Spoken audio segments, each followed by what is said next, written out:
A bitter wind howled across the moors, whipping Eleanor Whitmore's cloak against her slender frame as she clutched the letter that had changed her life.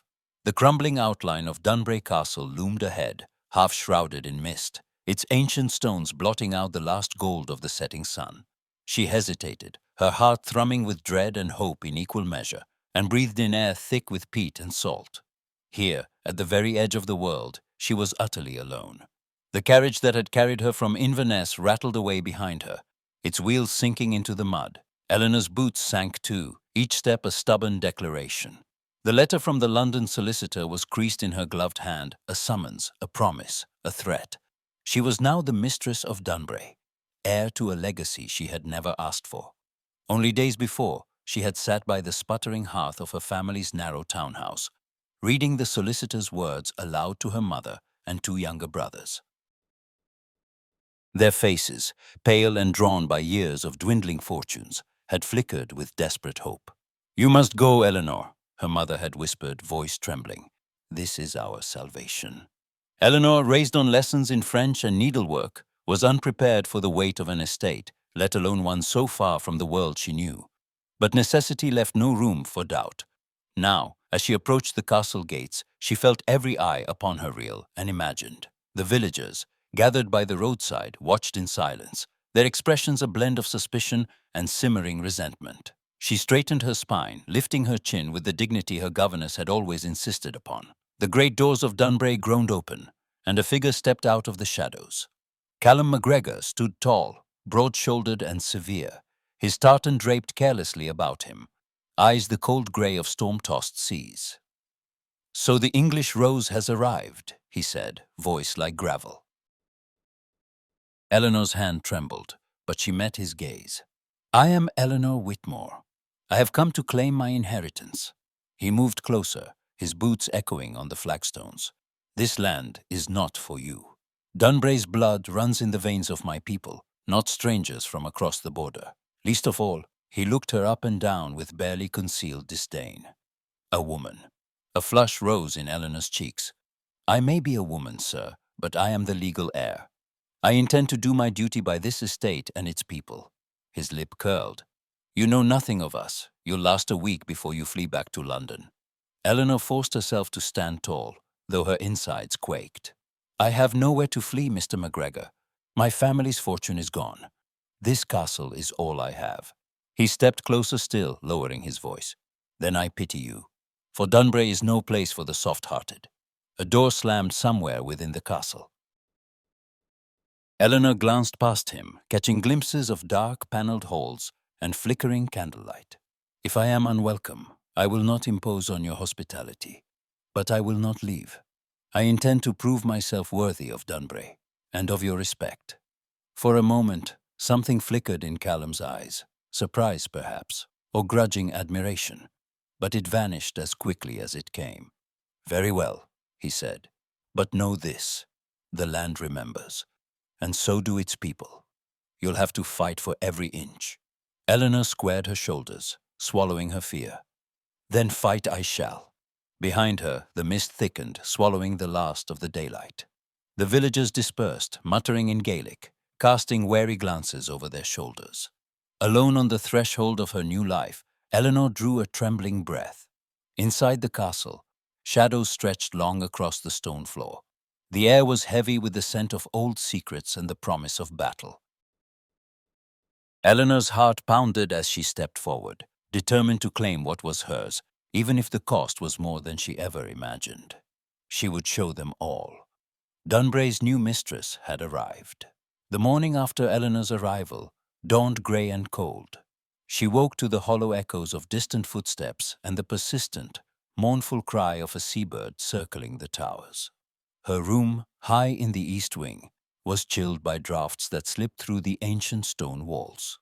As she wrapped herself in a borrowed shawl and gazed at the landscape beyond the latticed window, she felt both a trespasser and a prisoner. Dunbury Castle seemed determined to remind her of her strangeness.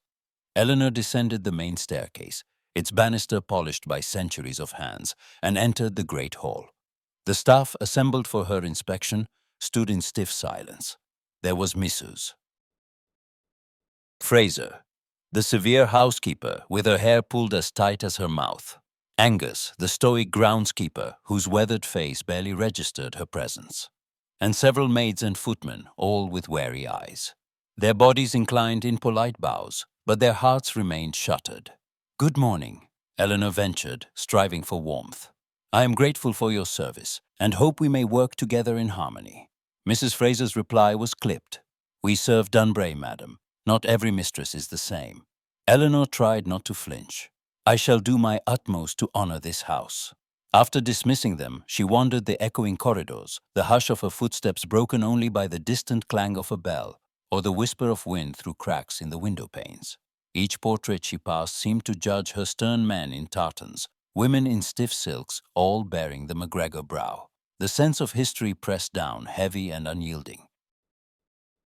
In the kitchens, she found the cook muttering in Gaelic, sending her a fleeting glance before returning to kneading bread. Eleanor forced a smile and asked for tea. The cup was set before her, without a word. She sipped in silence, aware of every sideways glance, every stifled whisper. By midday, Eleanor braved the village. Her boots muddied, she greeted the shopkeepers and children, receiving only curt nods or averted eyes. At the smithy, a knot of men fell silent at her approach. One spat on the ground.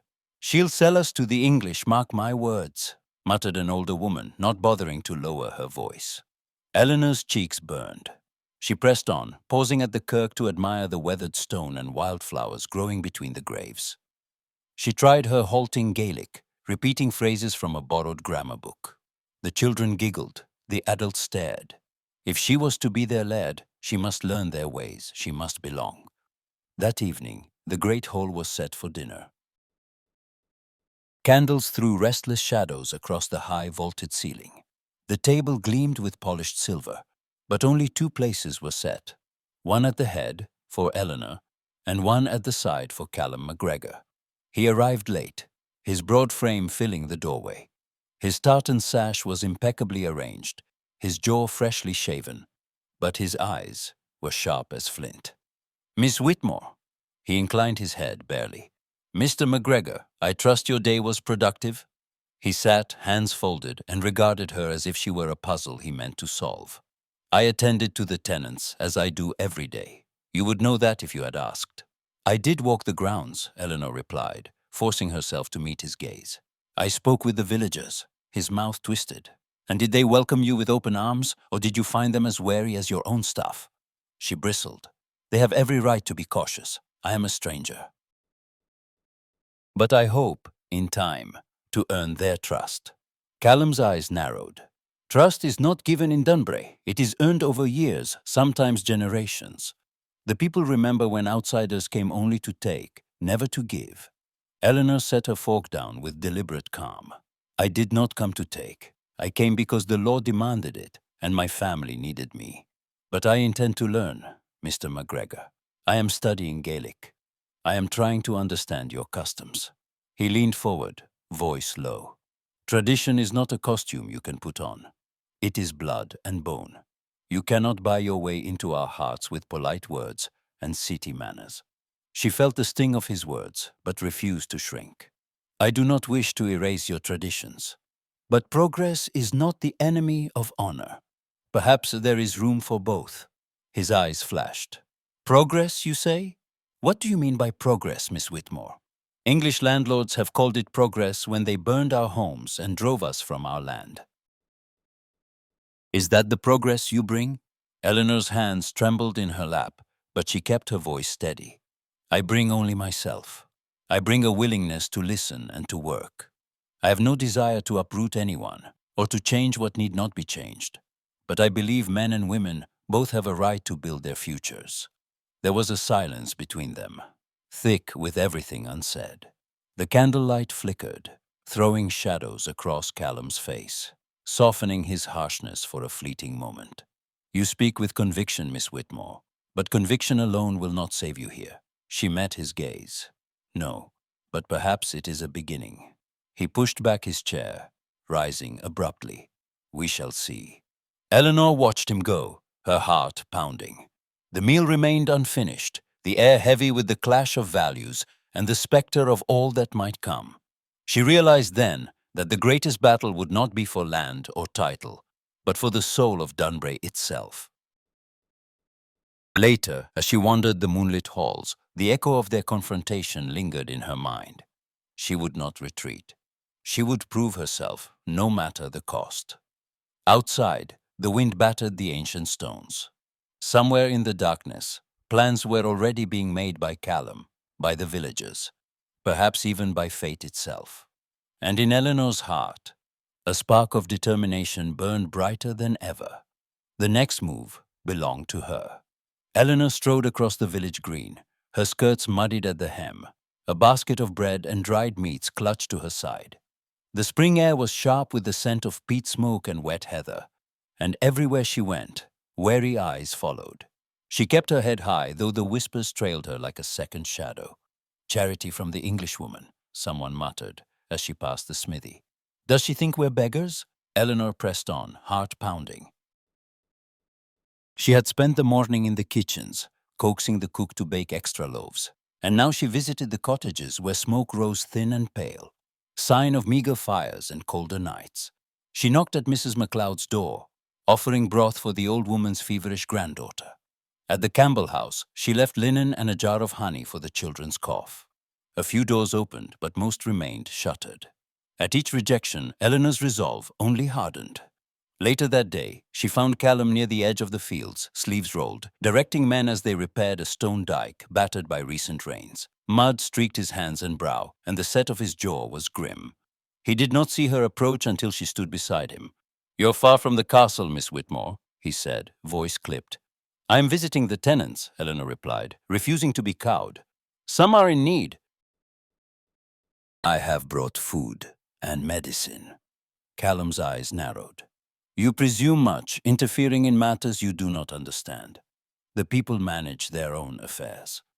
"They are my people now," she said, keeping her tone even. "It is my duty to see to their welfare." His jaw tightened. "Duty?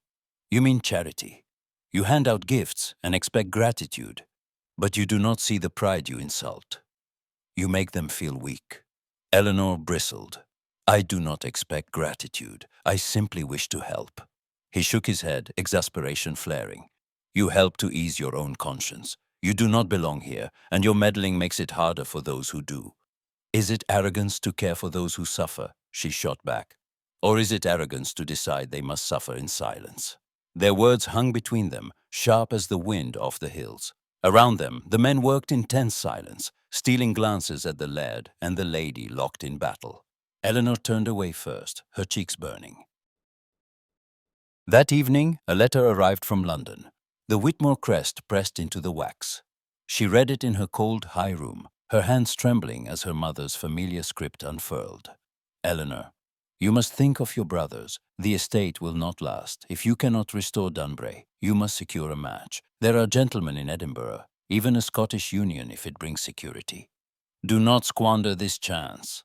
Tears pricked Eleanor's eyes. Duty pressed in on all sides, her family's hope, the villagers' suspicion, Callum's unyielding pride.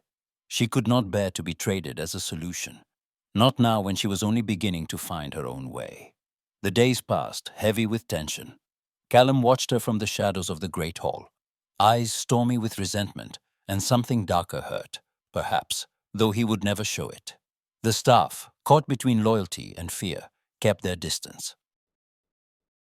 Eleanor clung to her lessons in Gaelic, reading by candlelight, determined to break the silence. One afternoon, she overheard Callum in the library, his voice rough with old pain. "I'll not kneel to another lady of Dunbury, not after what happened to my father." His cousin, young Jamie, murmured back, "She's not your stepmother, Callum. She's not here to ruin us." Callum's reply was bitter. "Aye, but I swore never again." The word struck Eleanor like a blow. She withdrew, heart aching. So that was his secret, a wound left by a woman's betrayal, a vow forged in bitterness. She wondered, for the first time, if his anger was not only for her, but for the ghost that haunted them both. On the third night, a storm broke over Dunbury. Rain lashed the windows, wind howled down the chimneys. Eleanor could not sleep. Verte. Then came a frantic pounding at the castle door. She hurried down the echoing corridor, arriving just as Callum wrenched open the door. A boy stood shivering on the threshold, drenched to the bone. "It's my mother, sir. Mrs. Sinclair. She's taken ill. Can you come?" Callum seized his coat, but Eleanor stepped forward. "Let me come too. I have some skill with fevers." He hesitated, then nodded curtly. Together, they hurried into the storm. The village track was a river of mud, the wind threatening to tear Eleanor's cloak from her shoulders. She stumbled, and Callum steadied her with a strong hand. "Careful," he muttered. "You'll be no help if you break your neck." "Thank you," she said, breathless. "I am not as fragile as you think." At the Sinclair cottage, they found Mrs. Sinclair shivering, her skin burning with fever. The air was thick with the scent of damp wool and worry. Eleanor knelt beside the bed, coaxing the woman to drink cool water, while Callum stoked the fire and barked orders to the neighbors who crowded the doorway. They worked together through the night, Eleanor mixing a tonic of willow bark, Callum fetching clean linens and boiling water. For the first time, their quarrel faded in the face of shared purpose. In a quiet moment, as Mrs. Sinclair slept at last, Eleanor glanced at Callum. His hair was plastered to his brow, eyes shadowed with fatigue. "You care for them deeply," she said softly. He did not look at her. "They are my people. I was born to protect them. You do not have to do it alone." He met her gaze, something unspoken passing between them. Respect, perhaps, or the first flicker of trust. When dawn broke, Mrs. Sinclair's fever had eased. The boy hugged Eleanor, and even Callum managed a brief, grateful smile. As they trudged back to the castle, rain still falling in gentle sheets, a fragile camaraderie hung in the air. "Perhaps we are not so different, Mr. McGregor," Eleanor ventured. Callum's lips quirked, the ghost of a smile. "Perhaps not, Miss Whitmore. But Dunbury is a hard place. It does not change easily." She smiled back, her heart lighter than it had been in weeks. The path ahead was uncertain, but for the first time she saw a way forward together, not as adversaries but as allies. Yet, as they reached the castle gates, Eleanor caught sight of a stranger waiting in the shadows, a letter clutched in his gloved hand, a message from London, or perhaps something more dangerous. Whatever awaited her, Eleanor knew the storm had only just begun. The castle's great hall had never looked so alive. For days, Eleanor had worked tirelessly, directing maids and footmen, polishing silver, and coaxing the reticent cook to bake cakes and spiced bread. She ordered ribbons to be strung between the stone pillars and gathered wildflowers to brighten the ancient tables. The air was scented with heather and honey, and for the first time since her arrival, laughter echoed off the vaulted ceiling. It was the eve of the Midsummer Festival, and Eleanor, her cheeks flushed from effort and anticipation, stood at the head of the hall, surveying the transformation. Candles flickered in every sconce, their light pooling warmly on the faces of villagers as they trickled in, shy and uncertain. Children gawked at the platters of food. Elders whispered, wary but curious. Eleanor greeted each guest with a gentle smile, repeating their names in careful Gaelic, her accent rough but earnest. Mrs. Fraser, her stern housekeeper, watched the proceedings with a pinched expression, but could not deny the energy that swept through Dunbury. Even Angus, the gruff groundskeeper, allowed himself a rare grin as he hoisted barrels of cider into place. Eleanor's heart pounded with hope and fear. This was her chance, a single night to bridge the gulf between herself and the people she was meant to lead. Yet not all shared her optimism. From the shadowed alcove, Callum McGregor observed the festivities with arms folded tight across his chest. He had argued against the party, warning that such displays would only remind the villagers of their differences. When his words fell on deaf ears, he had quietly instructed several key tenants to stay away, hoping to dampen the turnout. But as the evening deepened, Callum's plan began to unravel. The hall filled with the sound of fiddles and laughter, the villagers growing bolder with each passing hour. Soon, even the most skeptical joined in. Children darted between tables, cheeks sticky with jam. Old men swapped stories by the fire, their voices booming. A group of women from the village kitchen led a reel, and for the first time, Eleanor saw Mrs. MacLeod, the one who had spurned her charity, clapping along to the music. Callum's frown deepened. He stalked from group to group, making himself visible, but the villagers, emboldened by food and music, barely heeded him. When he tried to steer Angus and Jamie away, they only shrugged and returned to the crowd. Even his own kin, lured by the warmth and good cheer, seemed to have forgotten the old resentments, if only for one night. As the hour grew late, a small procession of carriages arrived, bearing local gentry. The noblemen and ladies swept in, their tartans rich, their voices crisp with Edinburgh accents. Eleanor curtsied, welcoming them with all the poise her London upbringing could muster, but their eyes slid past her with polite dismissal. Lady Fiona McAlpin, tall and imperious, gave Eleanor a measured look, lips pursed. "So this is the English lady who presumes to rule Dunbray," she said to her companion, voice low but cutting. Eleanor felt the sting, but kept her head high. She mingled, offering wine and conversation, refusing to shrink beneath the weight of disdain. Some nobles accepted her hospitality with stiff courtesy, while others clustered together, whispering in rapid Gaelic. It was among the villagers that Eleanor found her courage renewed. When she joined a group of women arranging wildflowers, their laughter softened. When she knelt to tie a ribbon in a little girl's hair, her heart swelled at the child's shy smile. As the fiddler struck up another tune, she clapped in time, her spirit buoyed by the music. Callum watched her with a mix of frustration and reluctant admiration. Despite every obstacle, Eleanor was winning hearts, not with grandeur, but with warmth and genuine effort. He saw the change in the villagers, the way they glanced to her for approval, the way their laughter grew freer. She had done what he could not. She had reminded them of joy. Near midnight, as the hall glowed golden and the nobles began to drift away, the fiddler called for a reel. A hush fell. The villagers looked to Callum, but he stood rooted, jaw tight. Eleanor, cheeks flushed, stepped forward. "Will you dance, Mr. McGregor?" she asked, her voice clear and strong. He hesitated, the old pride warring with something softer in his gaze. But before he could refuse, Mrs. Fraser nudged him forward with a look that brooked no argument. With a sigh, Callum offered his hand. "Very well, Miss Whitmore, but mind your toes." Eleanor laughed, the sound bright as the music. She took his hand, and together they joined the circle. The reel began, fast and wild, the floor vibrating with stomping feet and clapping hands. Callum moved with the surety of a man born to the land, his steps confident and precise.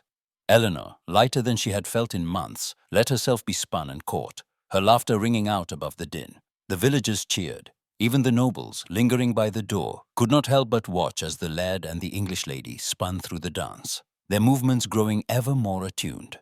When the music slowed, Callum and Eleanor found themselves at the center of the floor, hands still joined, breathless. For a moment, neither spoke. The hall faded into a blur of faces and candlelight. "You dance well," Eleanor murmured, her voice soft. "I had a good partner," Callum replied, a rare warmth in his eyes. The villagers erupted in applause. Eleanor felt her cheeks flame, but she did not release Callum's hand. As the crowd melted away, Callum led her onto the terrace, the night air cool and sweet, with the scent of rain on stone. Stars pierced the darkness overhead. They leaned against the balustrade, silent for a time, listening to the echoes of music drifting through the open doors. Eleanor broke the silence first. "I'm grateful you joined the dance, Mr. McGregor. It meant more than you know." He studied her, his gaze unreadable. "You have a stubborn heart, Miss Whitmore. Most would have fled by now." She managed a smile, though her eyes shimmered. "I suppose I'm used to being alone. In London, I was never quite enough for anyone, too bookish for the drawing rooms, too quiet for the balls. Here I am a foreigner twice over. I do not think I have ever belonged anywhere." Callum's expression softened. For the first time, the mask he wore slipped. "You are not the only one. When I was a lad, Dunbray was a world of shadows and secrets. My father, he was a hard man. My mother died young. I learned early to keep my own counsel." He stared out across the moor, voice low and rough with memory. "Jamie and I would sneak out to the loch at night, swim beneath the stars and pretend the world was ours. The castle was cold, but outside among the hills and the wind, I felt free, safe. I have not felt that way in a long time. Eleanor listened, the ache of his loneliness echoing her own. It must have been a heavy burden to grow up with so much expected of you. Callum's mouth twisted, half smile, half grimace. I never had the luxury of weakness or of trusting too easily. She placed her hand over his, tentative but brave. Perhaps we both have walls that need breaking. He glanced down at her hand, then back at her face, his eyes searching. Perhaps. For a moment, the world shrank to the hush between them. The brush of her fingers on his, the wild thrum of her heart, the silent promise of a night that might change everything. A burst of laughter from the hall drew them back. Eleanor withdrew her hand, but the connection lingered, bright and fragile. "We should return," she said softly. Callum nodded, but as they stepped inside, the hush of intimacy remained. The villagers, seeing them together, offered smiles that were no longer wary, but welcoming. Even Mrs. Fraser's eyes shone with something like approval. As the last guest departed and the candles burned low, Eleanor stood in the empty hall, her spirit light for the first time since her arrival. She had reached across the gulf, if only for a night. Yet as she gazed out into the darkness beyond the castle walls, a new uncertainty stirred, a shadow of trouble on the horizon, waiting to test what she and Callum had begun. The music faded, but the dance between them was far from over. Dawn broke grey and restless over Dunbury, a thin mist curling around the ruined turrets and drifting across the moor. Eleanor stood by her window, a letter from England trembling in her hand. The Whitmore seal stared back at her, crimson and unyielding. She braced herself and read the words again. "You must consider Lord Arthur's proposal. He's willing to overlook our circumstances. This match will restore everything we have lost." The letter was unsigned, but Eleanor recognized her mother's anxious script and the chill of her father's silent expectations woven between every line.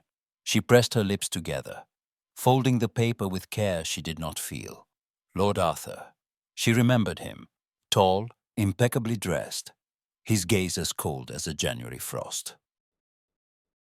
He had barely spoken to her at the London assemblies, except to remark on the weather and the cost of imported French lace. Now he was offered as a solution, a lifeline for a drowning family. Eleanor's chest ached with the weight of it. As she descended to the hall, she caught sight of Callum standing by the hearth, arms crossed, staring into the flames. His presence filled the space, but a new distance hung between them, brittle as glass. He nodded curtly when she entered, his eyes shuttered. "There is talk in the village," he said, voice clipped. "They say you are to marry an English lord." Eleanor's cheeks flamed.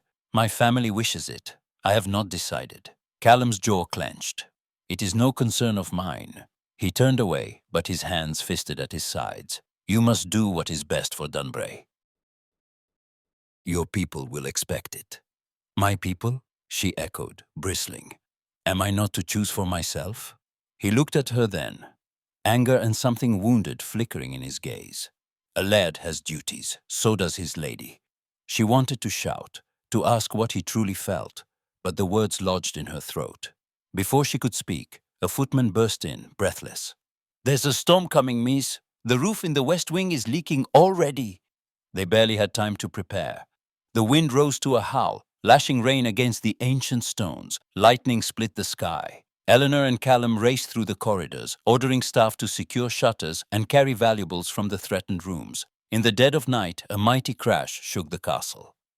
Part of the west tower had collapsed, stone and timber tumbling into the courtyard below. Water poured down the walls, soaking tapestries and pooling on the floors. The servants scrambled in chaos, their faces drawn and frightened. Eleanor seized command, voice steady above the storm. "Angus, fetch every able man from the village. Jamie, bring ropes and tarpaulins. Miss Fraser, gather the children and elderly in the east hall. We must keep everyone safe." Callum watched her, astonished. She moved among the staff, sleeves rolled, hair plastered to her brow, shouting orders and offering comfort in equal measure. She climbed ladders, hammered shutters, and waded through ankle-deep water to rescue a box of family papers. When the storm at last relented, dawn found Eleanor in the ruined courtyard, soaked to the skin, rallying the villagers. "We will rebuild," she declared, voice hoarse but unbroken. Dunbray has stood for centuries. It will not fall now.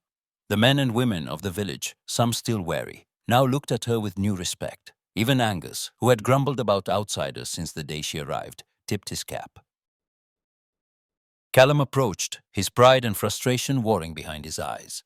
"You handled yourself well," he said gruffly, "better than many born to this place."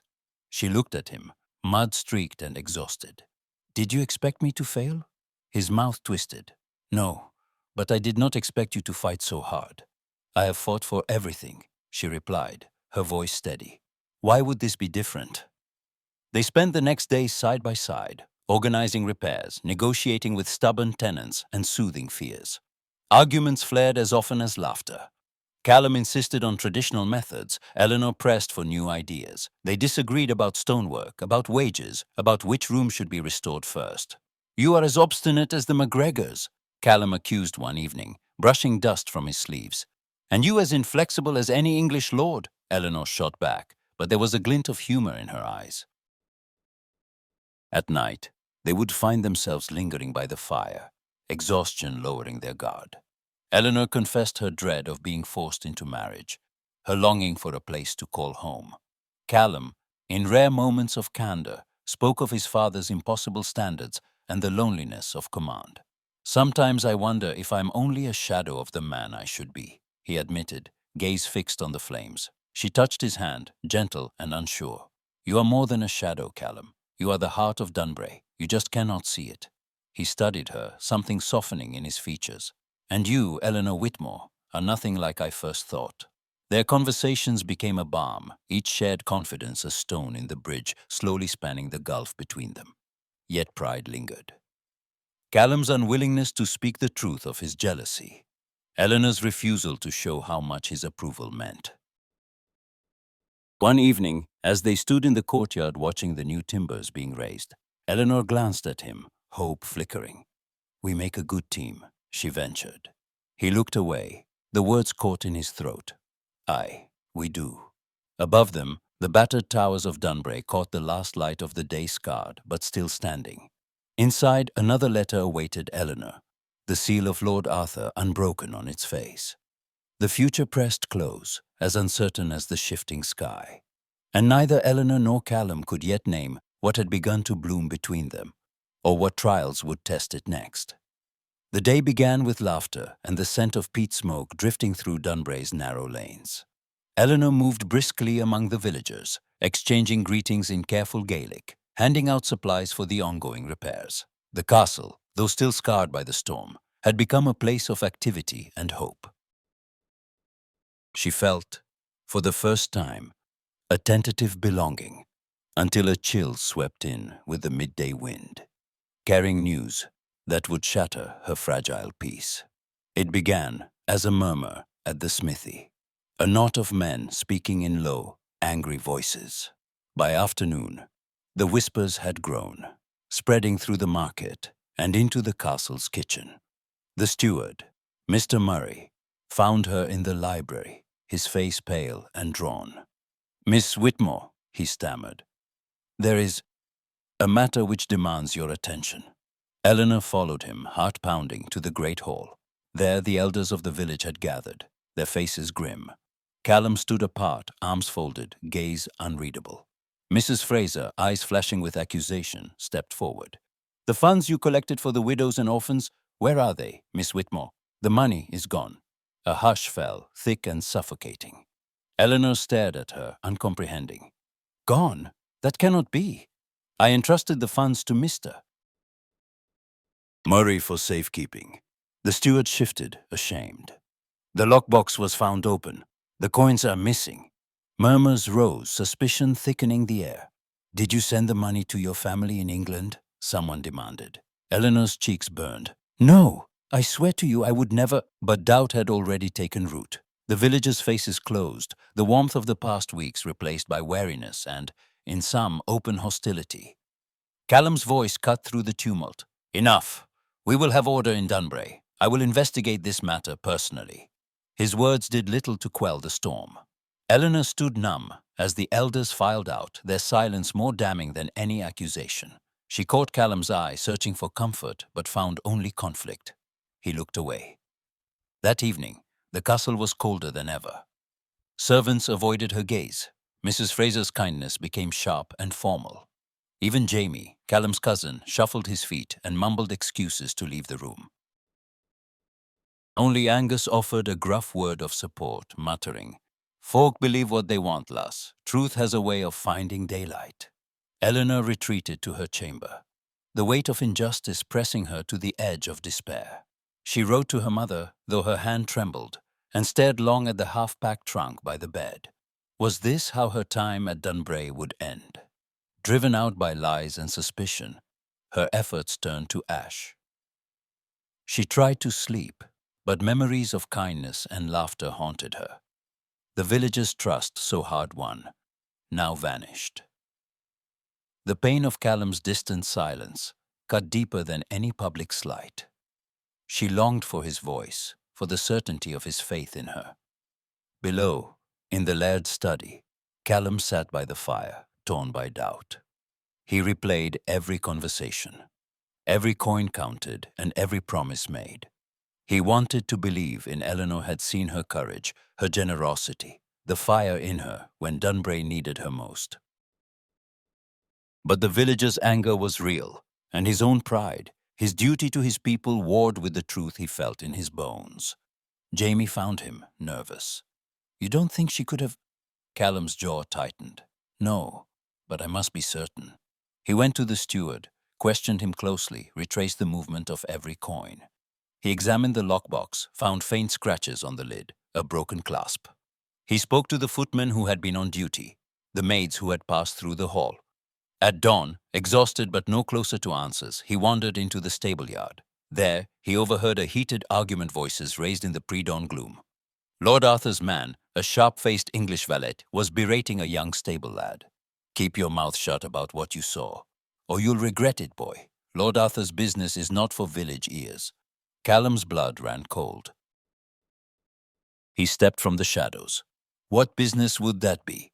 The valet paled, stammering, but the lad blurted, "He saw the English lord in the castle, sir, near the strong room, night before the money vanished." Callum's eyes narrowed. "And you did not think to mention this before?" The boy shook his head. "I was afraid, sir. He threatened me." Callum strode to Lord Arthur's guest chambers. The man greeted him with a smile as thin as a blade. "You seek to accuse me, MacGregor?" "I seek the truth," Callum replied, voice low. "And I believe you know something of the missing funds." Lord Arthur laughed, but there was an edge of panic. "You'd take the word of a peasant boy over a peer of England? Your little laird is not as clever as she thinks." "Perhaps not," Callum said. "But she is not a thief. I'll see the truth told, whatever it costs." With Jamie's help, Callum searched Arthur's luggage. Hidden beneath fine shirts and a silver flask, they found a pouch of coins, Dunbray coins, marked with the castle's crest. The confrontation was swift and public. Callum summoned the villagers to the green, Eleanor at his side, pale and proud, her hands trembling. He faced them, voice ringing clear. The accusations against Miss Whitmore were false. The true thief was Lord Arthur, who sought to ruin her name for his own gain. Gasps and angry mutters rippled through the crowd. Lord Arthur, caught and disgraced, could only sputter protests as the evidence was displayed. Callum turned to Eleanor, his voice thick with remorse. "I was wrong to doubt you. I beg your forgiveness before all of Dunbray." Eleanor, tears bright in her eyes, nodded. "It is not easy to forgive, but I will try." The villagers, shamed, pressed forward to offer apologies. Mrs. Fraser dabbed her eyes, whispering, "Forgive us, lass, we see you now." Callum's apology was more than words. That evening, he stood with Eleanor on the castle steps. The village gathered to celebrate her name restored. He raised her hand high. "Dunbray stands because of her courage. Let none forget it." Eleanor felt the old pain recede, replaced by something new hope, fragile and sweet. As the villagers cheered, she glanced at Callum.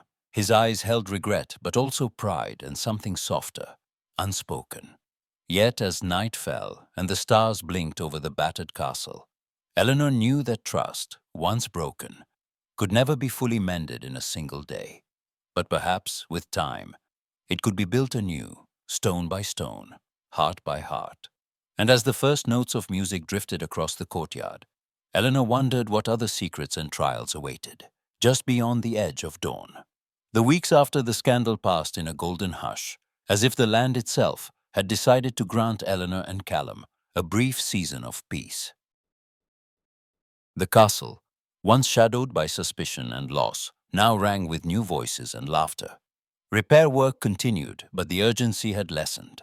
The village, chastened and grateful, looked to Eleanor as their true mistress, and in the quiet hours between duty and dusk, something gentle and unexpected unfurled between her and Callum. It began the morning he found her in the stables, struggling with the bridle on a restless mare. She wore an old riding habit, hair escaping its pins, determination etched across her brow. Callum leaned against the doorway, arms folded, watching with a half-smile.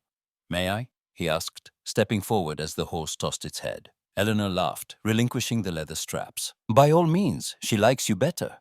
"She senses your nerves," he said, voice low and teasing. "You must show her who leads." "I thought I was rather good at that," she replied, arching a brow. He grinned and set to work, hands deft and sure. "You manage Dunbray's people with more skill than this poor creature. But horses are honest. They require only patience and trust." A few minutes later, they rode side by side over the heather-strewn hills, wind cool on their faces, the sea a silver gleam beyond the moor. Callum guided her gently, correcting her posture, coaxing the mare into a steady canter. Eleanor's laughter rang out, clear and unburdened, as she mastered a difficult turn. "I never learned to ride in London," she confessed, cheeks flushed.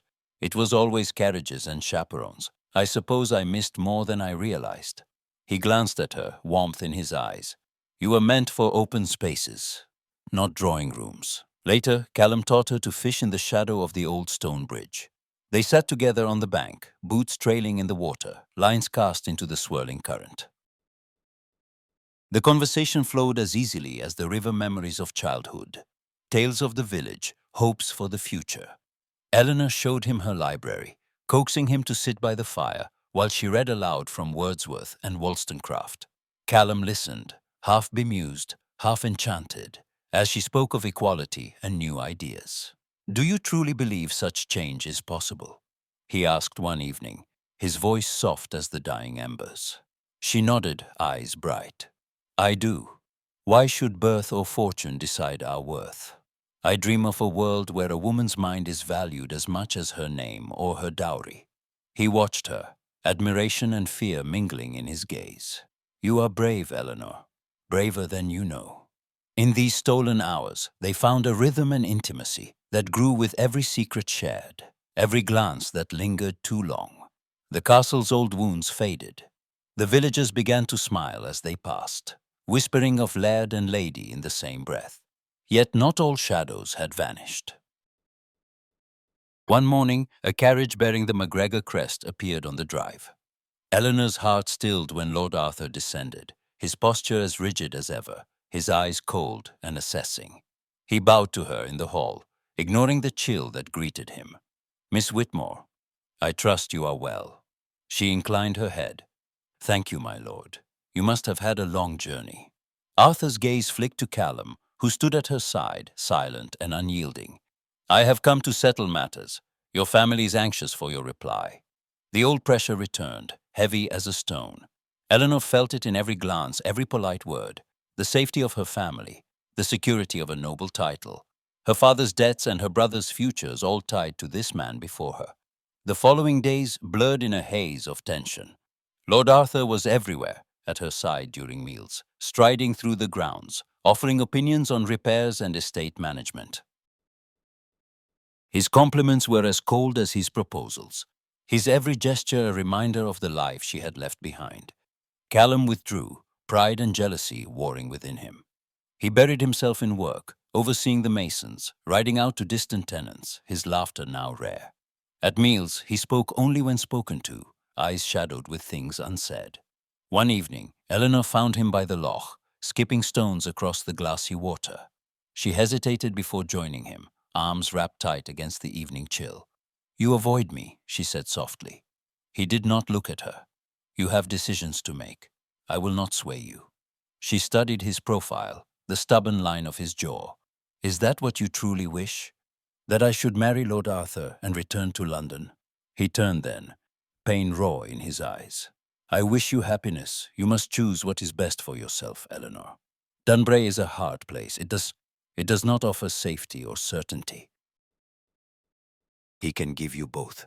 She shook her head, voice trembling. Safety is not the same as joy. Callum's expression softened, but still he held back. You deserve more than hardship and struggle. You deserve to be cherished, to live without fear for the future. Eleanor's breath caught. And what if I wish to stay?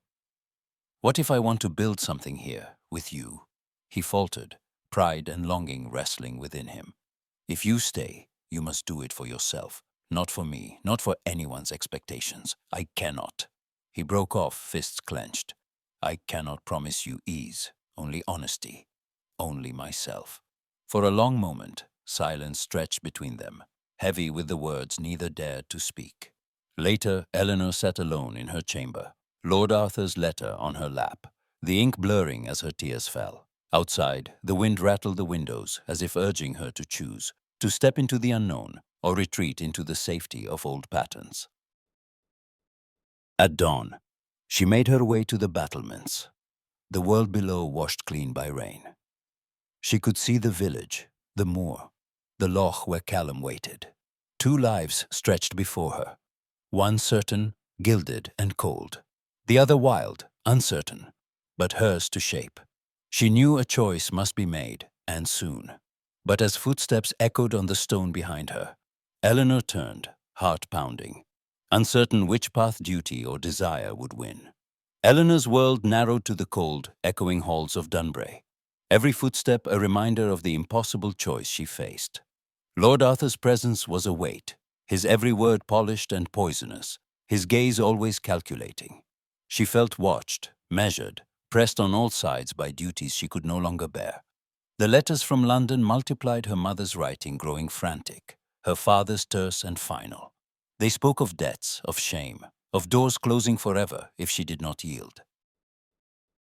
It was in the library, one rain-lashed morning, that Lord Arthur cornered her beneath the stern gaze of the ancestral portraits. He closed the door with quiet finality, and his voice, when it came, was soft and cold as steel.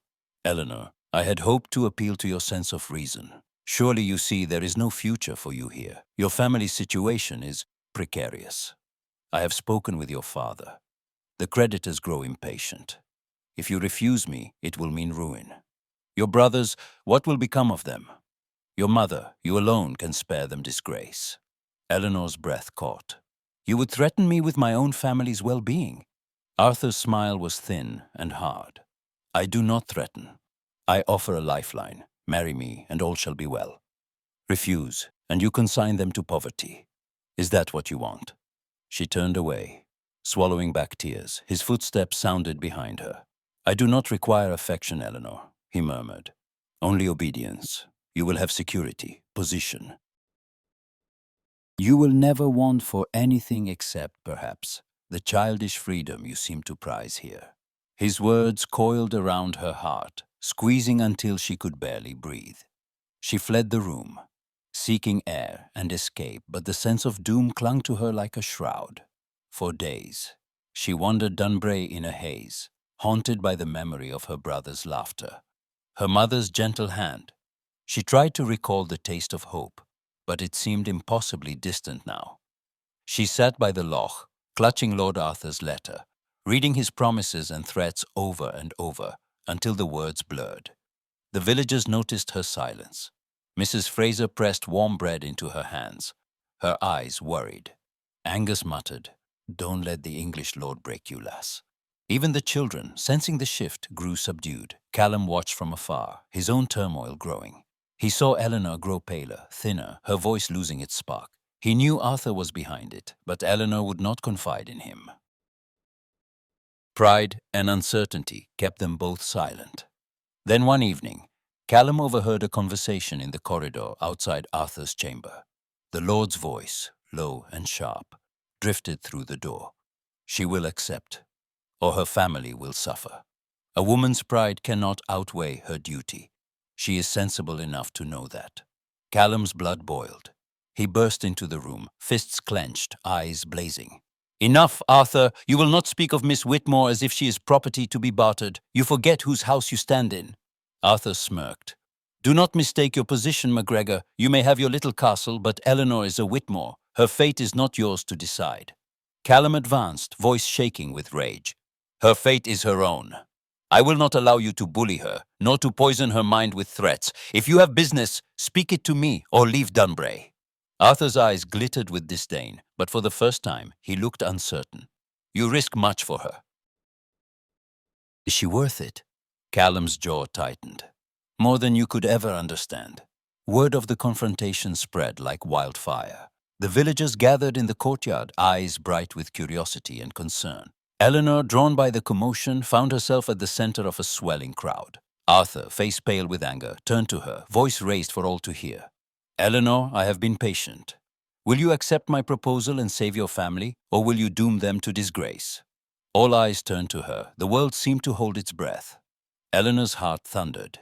She looked at Callum, who stood apart, pride and longing etched on his face. She saw the villagers' people who had come to trust her, who now waited to see if she would stay or flee. She lifted her chin, voice clear and unyielding. No, Lord Arthur, I will not marry you. I will not be bought or threatened. My family's future is not yours to wield. I choose my own life, whatever the cost. A gasp swept through the crowd. Arthur's face twisted in fury. You are a fool, Eleanor. You know what you have done. She met his gaze, steady. Yes, I know. Arthur stormed from the courtyard, his carriage rattling away through the gates. For a moment silence reigned, then the villagers broke into applause, cheers rising like a tide. Mrs. Fraser wept openly, and Angus thumped Callum on the back. But in the quiet that followed, Jamie appeared with a letter, face grave. From London, Miss Whitmore, marked urgent. Eleanor read the words, her hands trembling. You are no longer our daughter. You have chosen your fate. Do not write to us again. The world blurred. She stood in the courtyard, applause fading, grief swallowing her whole. She was free and utterly alone. Callum found her by the old yew tree, shoulders shaking with silent sobs. He knelt beside her, his voice rough. Eleanor, you did what was right. You are stronger than any of them. She looked at him, tears shining. I have lost everything. He reached for her hand, pride warring with tenderness in his eyes. You have not lost Dunbray. You have not lost yourself. She leaned into his embrace, drawing comfort from his steady strength. But still his words held back, unspoken. He held her until the stars came out, the wind whispering through the ancient branches. The days that followed were quieter. The villagers rallied, bringing gifts and gentle words. The staff stood by her with new devotion. Callum was always near, watchful, protective, but never crossing the line his pride had drawn. Their conversations grew softer, filled with memories and hopes. Yet the words she longed for most remained unsaid. And as autumn crept over the hills, Eleanor wondered, could a heart so wounded ever dare to hope again? Or would pride keep them apart even now, when all else was lost? The sharp wind of early winter swept through Dunbray, rattling the panes and cutting through even the thickest of cloaks. The castle's ancient stones seemed to groan beneath the weight of the season, and beneath the heavier burden of the ledgers that Eleanor pored over late into the night. She sat by the fire, fingers stained with ink, lips pressed in a determined line as column after column of numbers told the same grim truth. Dunbray was in peril. Across from her, Callum paced, boots echoing on the flagstones. He read the worry in her eyes, the sleeplessness that had hollowed her cheeks since the last of the harvests. The old ways were failing. Rents trickled in, barely enough to pay the staff, let alone repair the battered west wing or stock the cellars for the coming cold. We cannot go on like this, Eleanor said quietly, closing the ledger with finality. If something does not change, there will be nothing left to save. Callum ran a hand through his hair, frustration in every movement. The tenants can give no more. The gentry will not help. They would rather see Dunbray fall than bend to new ways. Eleanor gazed into the flames, mind whirring. Then we must find help elsewhere. There are people beyond these hills who dream of Scotland of wild moors and ruined castles and stories older than England itself. He frowned. You would open our home to strangers? She nodded. Not as conquerors, but as guests. If we invite visitors from the South English and Scots alike, they will bring coin. We can offer them the true Dunbray, its beauty, its history, its people. The village can sell their wares, the fishermen their catch. The castle can host dinners, dances, even festivals. It will be hard at first, but if we stand together, we may yet survive. For a moment, Callum hesitated, pride and tradition warring with the need for survival. Then he saw the spark in her eyes, the same spark that had carried her through scandal and sorrow, and something within him shifted. You are serious, he said, almost in awe. Eleanor smiled, weary but fierce. I am, and I cannot do it alone. They spent the next days in a flurry of planning. Eleanor wrote invitations in her finest script, sending them to Edinburgh, Glasgow, even London. Callum rode out to speak with the villagers, listening to their fears and hopes, persuading the reluctant with promises of new trade and shared prosperity. The resistance was swift and fierce. The nobles of the neighboring estates scoffed at the idea of welcoming outsiders.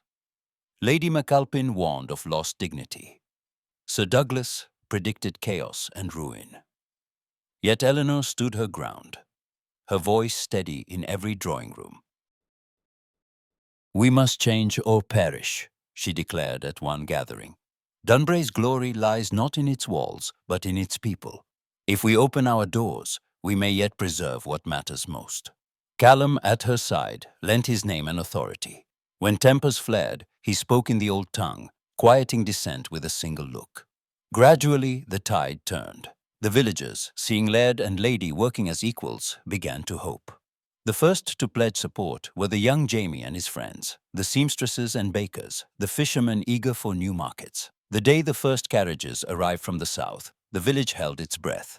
Visitors wandered the moors, marveled at the castle's battered grandeur, and bought up woolens and oatcakes and painted landscapes. At Eleanor's urging, a harvest festival was held in the great hall.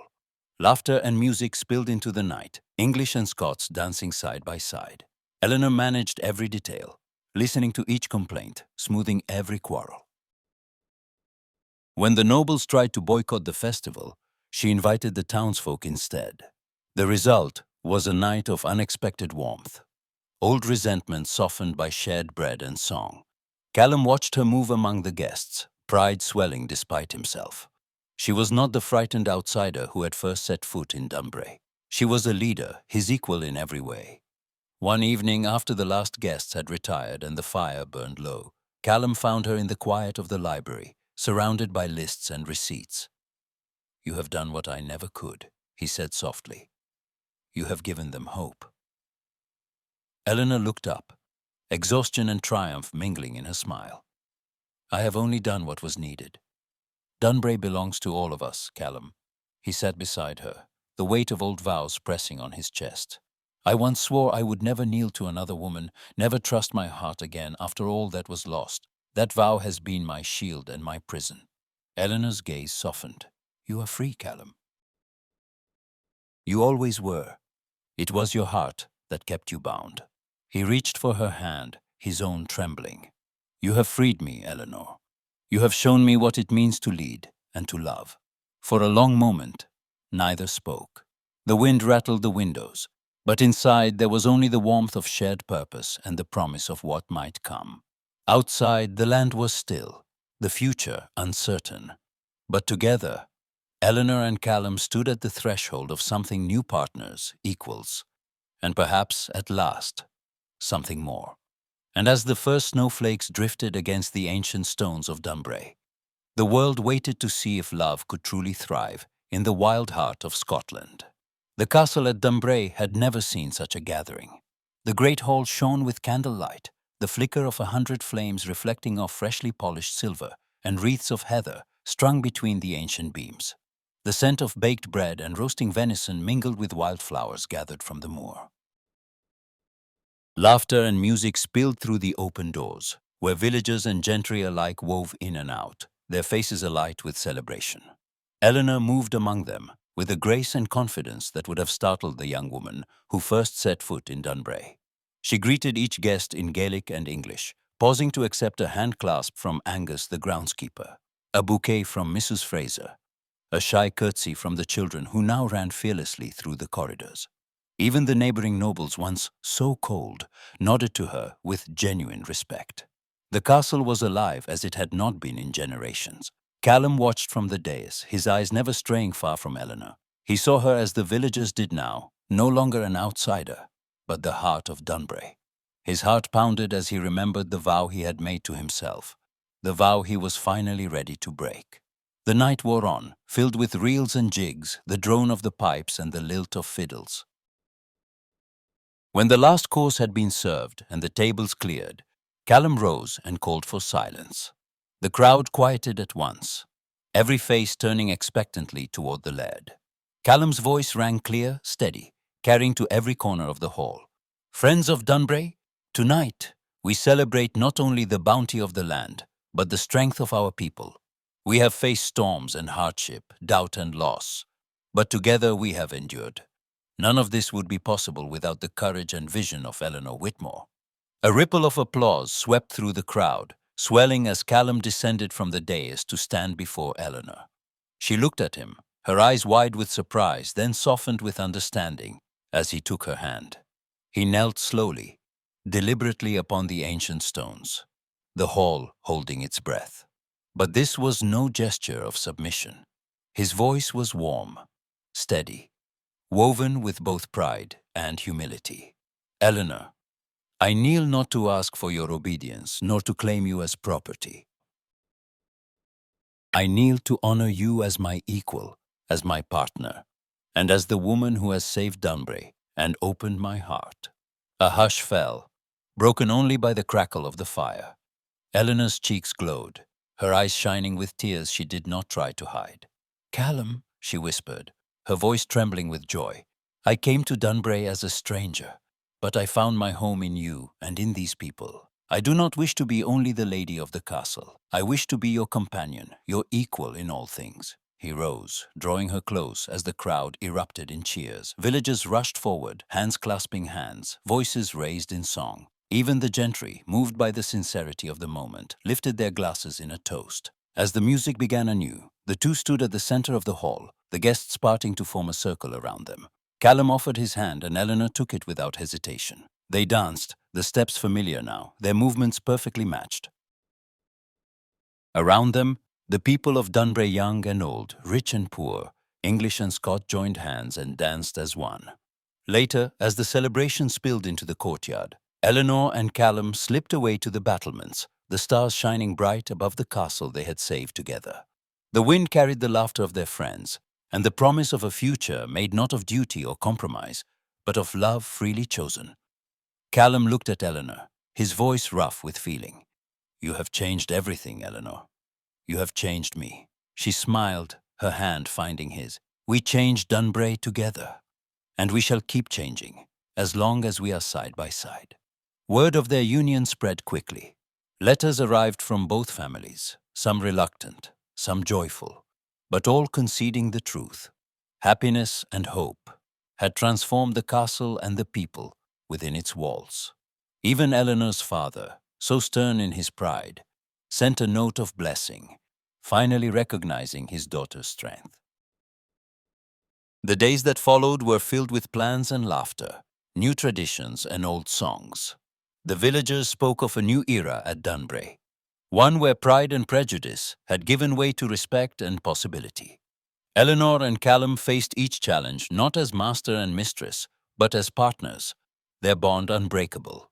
And as the seasons turned, the castle stood secure, its halls echoing not only with history, but with the promise of a love that had conquered every obstacle the 19th century could master.